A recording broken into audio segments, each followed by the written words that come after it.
આજથી એક મહિના અગાઉ રાજકોટ ટીઆરપી ગેમ ઝોન અગ્નિકાંડનો મામલો સામે આવ્યો હતો, જેમાં 27 જિંદગીઓ આગમાં હોમાઈ ગઈ હતી। આ ઘટનાને લઈને પીડિત પરિવાર આજે ન્યાય માટે રસ્તા ઉપર ઉતર્યો છે અને આજે કોંગ્રેસ દ્વારા જેવી રીતે એક દિવસે રાજકોટમાં બંધનું એલાન આપવામાં આવ્યું હતું, તેમાં મોટી સંખ્યામાં રાજકોટવાસીઓ, વેપારીઓ હોય, દુકાનદારો હોય, તેઓ પણ બંધના એલાનમાં જોડાયા હતા। સજ્જડ પોતાના ધંધા રોજગાર બંધ રાખવામાં આવ્યા હતા। ત્યારે કોંગ્રેસના પ્રદેશ અધ્યક્ષ શક્તિસિંહ ગોહિલ અને કોંગ્રેસ નેતા પરેશ ધાનાણી પણ રાજકોટની બજારોમાં પહોંચ્યા હતા અને તેમણે પત્રકારો સાથે વાતચીત કરતા સરકાર ઉપર પ્રહારો કર્યા હતા। પીડિત પરિવારને ન્યાય મળે તે માટે સરકાર નિષ્પક્ષ તપાસ કરે તે માટેની માંગ પણ કરી હતી અને સાથે જ પોલીસ સામે ગંભીર આરોપો પણ લગાવ્યા હતા। શું કહી રહ્યા છે બંને નેતાઓ તે વિશે વાત કરીશું આ વિડીયોમાં। વૈષ્ણવજન તો તેને કહીએ જે પીડ પરાઈ જાનાને રે। નમસ્કાર દર્શક મિત્રો, નવજેન ન્યૂઝમાં આપનું સ્વાગત છે। હું છું ફૈઝાન। આજથી એક મહિના અગાઉ રાજકોટમાં ટીઆરપી ગેમ ઝોનમાં અગ્નિકાંડનો મામલો સામે આવ્યો હતો, જેમાં 27 જેટલી જિંદગીઓ આગમાં હોમાઈ ગઈ હતી।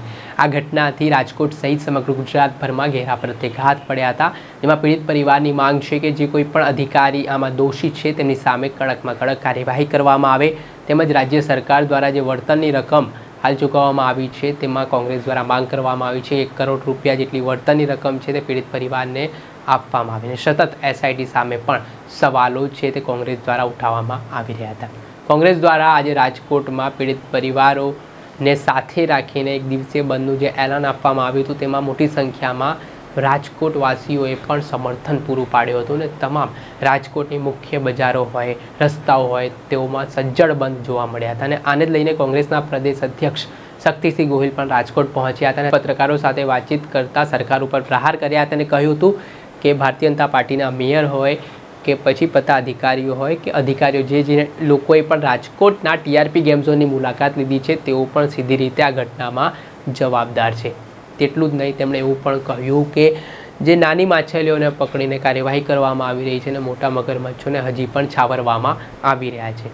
સાથે હાલ પીડિત પરિવારોની માંગણીઓ છે કે તેમને રાજ્ય સરકાર તરફથી વળતરમાં વધારો કરવામાં આવે ને જે આરોપીઓ ખરેખર અધિકારીઓ છે તેમની સામે કડકમાં કડક કાર્યવાહી કરવામાં આવે, પરંતુ રાજ્ય સરકાર કોઈ પણ રિસ્પોન્સ ન આપતી હોવાના આરોપ શક્તિસિંહ ગોહિલે લગાવ્યા છે। પહેલાં તો તેઓ શું કહી રહ્યા છે તે સાંભળીએ। અમારી લડત એ ન્યાય માટેની માંગ છે। પીડિત પરિવારોની પણ એ જ લાગણી છે। જ્યાં કોઈ મોટો અધિકારી ગયો હોય, જ્યાં મેયર ગયા હોય રાજકોટના, જ્યાં રાજકોટના ભાજપના ધારાસભ્ય ગયા હોય, જ્યાં કલેક્ટર ગયા હોય, જ્યાં ડીએસપી ગયા હોય, જ્યાં કમિશનર ગયા હોય, ત્યાં શું એમની જવાબદારી નહોતી? તમે નાના કોઈ પીઆઈ પીએસઆઈને જેલમાં નાખીને કહો ઓહો બધું કરી દીધું, આ બરાબર નથી। મોટા મગરમચ્છને અંદર કરો તો આખું ગુજરાત સલામત થશે, ભવિષ્યમાં આવી ઘટના નહીં બને। તમે 16 લાખ કરોડ મોટા ઉદ્યોગપતિઓના માફ કરી શકતા હો તો વળતરના નામે મજાક ના કરો। જીવની કિંમત કોઈ રૂપિયા આપી શકે નહીં, એ ખોટ પૂરી કરી શકાય નહીં, પરંતુ એ દિવસે 90 રૂપિયાની સ્કીમ હતી, 1100ની બદલે 90 રૂપિયા। ગરીબ અને મધ્યમ વર્ગનો પરિવાર ત્યાં ગયો હતો। એ માંગ કરે કે ના કરે, સરકારની જવાબદારી છે। અમારી પણ માગણીને લાગણી છે કે આભ તૂટી પડ્યું છે એમના ઉપર, થોડી સહાયતા રૂપે વ્યાજબી વળતર તો એને આપો।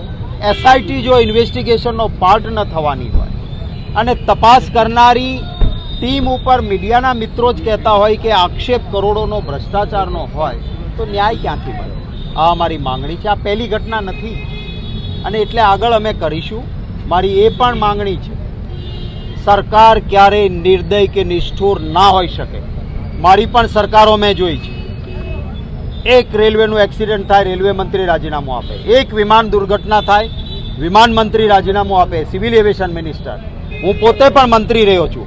આંદોલન થાય, અમે આંદોલનકારી સાથે વાટાઘાટ કરતા કે બોલો ભાઈ શું તકલીફ છે, આવો આપણે બેસીને કંઈક વચલો રસ્તો કાઢીએ, તમારી વાત અમે સ્વીકારીએ। પરંતુ એક પણ ફોન સરકારમાંથી મારા ઉપર કે કોંગ્રેસ પાર્ટીના કોઈ આંદોલનમાં જોડાયેલા આગેવાન ઉપર કે પીડિત પરિવાર ઉપર એ રીતે નથી આવ્યો કે બોલો તમારી શું માંગણી છે, શું ફરજ નથી એમની? અમારી સરકારોમાં અમે સામેથી વાત કરતા હતા।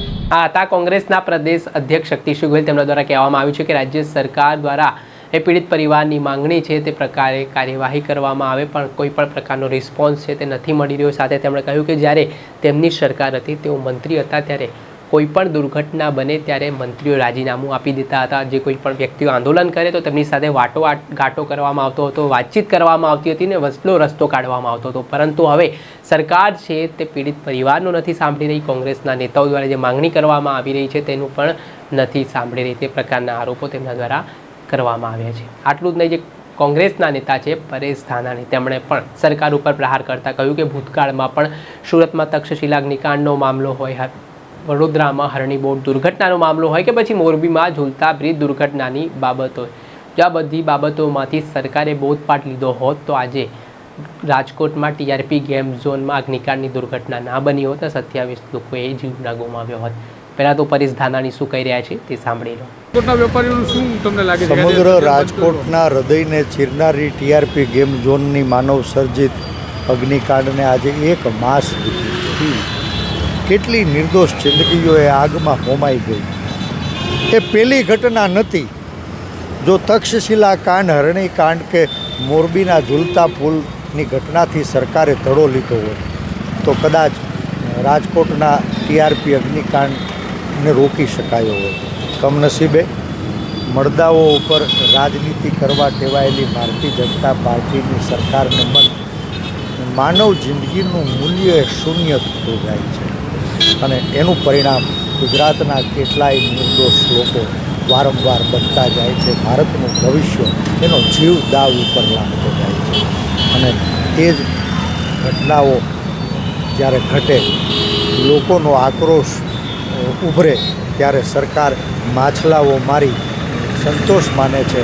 મગરમચ્છોને બચાવવા માટે થઈને તપાસોને આટીઘૂટીમાં નાખવાનો પ્રયાસ કરે છે. અપેક્ષા હતી કે ગઈકાલને સુધારી નહીં શકાય પણ આવતીકાલને સલામત જરૂર બનાવી શકાય. એ રાજકોટના જનજનની અપેક્ષામાં સરકાર નહીં ઉતરી છે. ક્યાંય માછલાઓ મારી મગરમચ્છોને બચાવવા માટે વિવિધ તપાસ સમિતિઓની અંદર સત્યને છુપાવવાનો પ્રયાસ થઈ રહ્યો છે અને એના વિરુદ્ધ આજે રાજકોટના જનજનનો આક્રોશ એ સ્વૈચ્છિક બંધમાં પરિવર્તિત થયો છે. પણ ગઈકાલે કોંગ્રેસના આક્ષેપ હતા કે રાજકોટનું જે બંધને સફળતા ન મળવા માટે પોલીસ ફોન કરી રહી છે વેપારીઓને.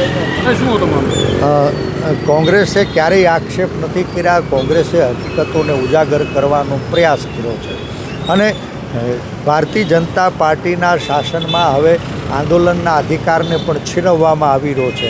જે કોઈ લોકો પોતાની રજૂઆત માટે, રોષ પ્રગટ કરવા માટે ગાંધી ચિંધા માર્ગે પ્રયાસો કરે, ત્યાં પોલીસને આડી ધરી સામાન્ય માણસોને ડરાવવાનો, ધમકાવવાનો પ્રયાસ થાય છે.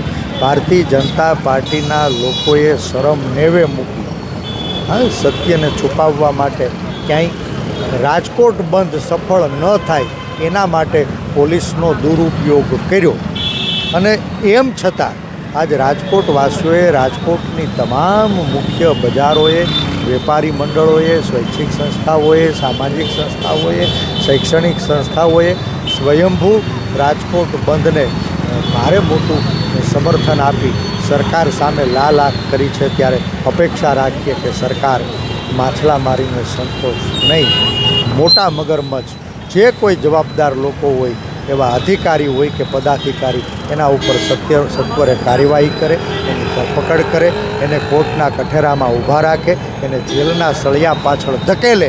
ગઈકાલ નથી સુધારી શકાય પણ એવી શિક્ષાત્મક કાર્યવાહી થાય કે આવતીકાલના આવા બનાવોને રોકી શકાય. આ હતા કોંગ્રેસના નેતા પરેશ ધાનાણી. તેમના દ્વારા કહેવામાં આવ્યું છે કે જ્યારે હવે ગુજરાતમાં કોઈ આવી ઘટના બને ને વિપક્ષ દ્વારા વિરોધ કરવામાં આવે, આંદોલન કરવામાં આવે, પરંતુ હવે જાણે કે ગુજરાતમાં આંદોલન કરવું મુશ્કેલ બન્યું હોય તે પ્રકારની સ્થિતિ જોવા મળી રહી છે. કેમ કે દર વખતે રાજ્ય સરકાર પોલીસને આગળ ધરી દે છે અને પોલીસ દ્વારા પણ લોકોને ડરાવવામાં આવે છે, ધમકાવવામાં આવે છે. તે પ્રકારની સ્થિતિ જોવા મળી રહી છે.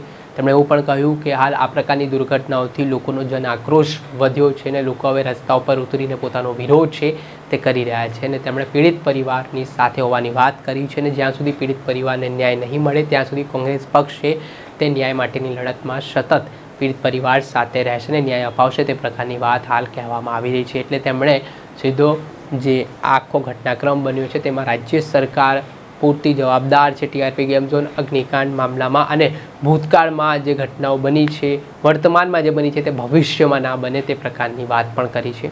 હવે જોવાનું રહ્યું કે રાજ્ય સરકારના પેટનું પાણી હલે છે કે કેમ. હવે કોઈ પણ પ્રકારની કાર્યવાહી જો ઉચ્ચ અધિકારીઓ છે તેમની સામે થાય છે કે પછી ફરી એકવાર ભીનો સંકેલવામાં આવશે, અને જે અવારનવાર જે દુર્ઘટનાઓ બની રહી છે, નિર્દોષ લોકોના જીવ જઈ રહ્યા છે, તેમાં રાજ્ય સરકાર કોઈ સજાગતા કટિબદ્ધતા દેખાય છે કે કેમ તે તો હવે જોવું રહ્યું. દર્શક મિત્રો, અત્યાર સુધીમાં બસ આટલો. આવા નવા વિડીયો સાથે આપને માહિતગાર કરતા રહીશું. એટલે નવજીવન ન્યૂઝની ચેનલને આપ લાઇક કરો, સબસ્ક્રાઇબ કરો અને શેર કરવાનું ભૂલતા નહીં. નમસ્કાર. વૈષ્ણવજન તો તેને કહીએ જે પીડ પરાઈ જાના.